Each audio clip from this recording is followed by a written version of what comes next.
కార్తీక పురాణంలోని 3వ అధ్యాయము. జనకరాజా విను. మనం చేసిన పాపాలన్నింటినీ నశింపజేయగల శక్తి ఒక్క కార్తీక మాస వ్రతానికి మాత్రమే ఉంది. ఈ కార్తీక మాసంలో హరిహరులు ఎవరి సన్నిధినైనా సరే, ఏ పురాణాన్నైనా సరే ప్రవచించేవారు సర్వకర్మ బంధ విముక్తులవుతారు. కార్తీక మాస శుక్లపక్షంలో వనభోజనం చేసిన వారు పాప విముక్తులై విష్ణుధామాన్ని పొందుతారు. జప, హోమ, పూజ, భోజన, తర్పణ ఫలాలతో పాపక్షుద్ర, చండాలాది అశౌచవంతుల యొక్క సంభాషణలను వినిన పాపం తుడిచిపెట్టుకుపోతుంది. కాబట్టి కార్తీక మాసంలో శుక్లపక్షంలో అన్ని రకాల వృక్షాలతో పాటుగా ఉసిరి చెట్టు కూడా ఉన్న తోటలోనే వనభోజనం ఏర్పాటు చేసుకోవాలి. ఉసిరి చెట్టు కింద సాలగ్రామం ఉంచి గంధ పుష్ప అక్షతాదులతో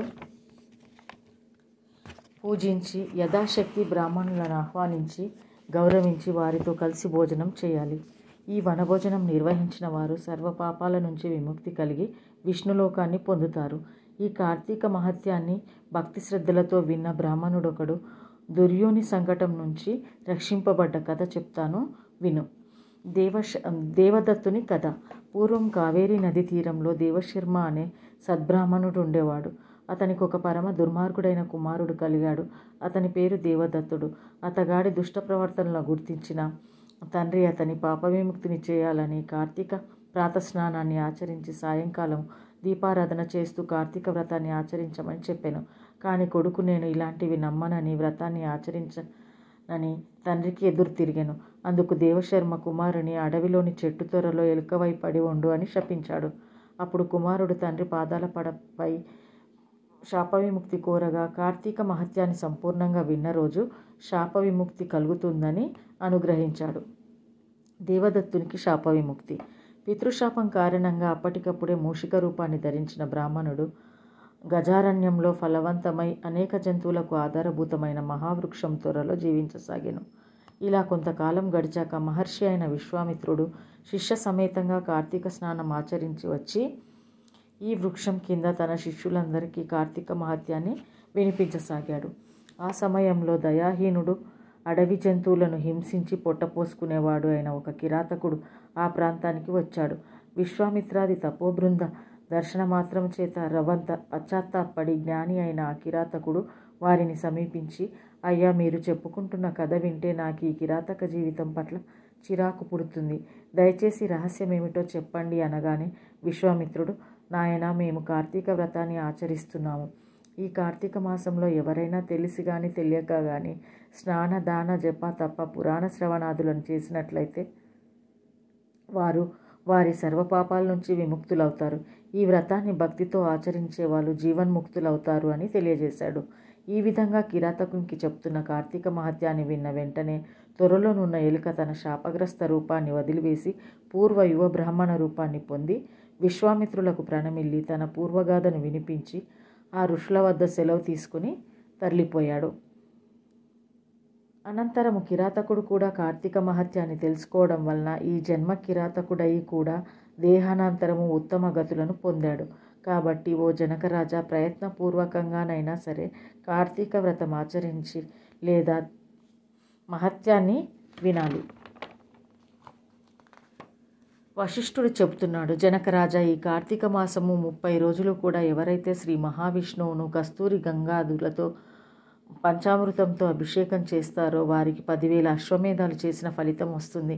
కార్తీక మాసంలో దీపారాధన చేసిన, దీపదానం చేసిన విష్ణులోకాన్ని పొందుతారు.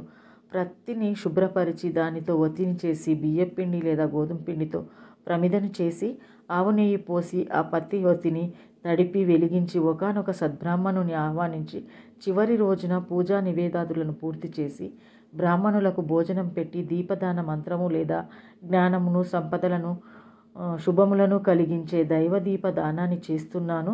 దీనివలన నాకు నిరంతరము శాంతి సుఖములు ఏర్పడుగా కానీ చెప్పుకుంటూ ఆ దీపాన్ని బ్రాహ్మణునికి దానం చేయాలి. అలా చేసిన వారు తరగని పుణ్యాన్ని పొందుతారు. ఈ దీపదానం వలన విద్య, జ్ఞాన, ఆయుర్వృద్ధి, అనంతరము సర్వభోగాలు కలుగుతాయి. పాపాలన్నీ సమసిపోతాయి. దీపదానానికి సంబంధించి ఒక కథ చెప్తాను విను. లుబ్ధవితంతు మోక్షమొందుట. పూర్వము ద్రావిడ దేశంలో ఒక అనాథ వితంతు ఉండేది. ఆమె రోజు భిక్షాటనం చేసి వచ్చిన దానిలో మంచి అన్నము కూరలను అమ్మి తాను పాచి అన్నము తిని తృప్తి పడుతూ డబ్బును వెనకేసాగింది. ఇతరుల ఇండ్లలో వంట పనులు కుట్టు పనులు చేస్తూ కొంత ద్రవ్యాన్ని తీసుకుంటూ ఉండేది. అలాగే ద్రవ్య భిక్షాటన కూడా చేసేది.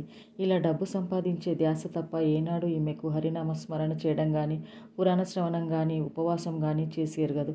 ఇటువంటి లుప్తురాలింటికి దైవవశాన ఒక బ్రాహ్మణుడు వచ్చి ఆమె స్థితిని చూసి ఆమెకు నరకం తప్పదని గుర్తించి జాలిపడి ఆమె మంచిదారిలో పెట్టదలిచి, ఓ అమాయకురాలా, నేను చెప్పేది శ్రద్ధగా విను.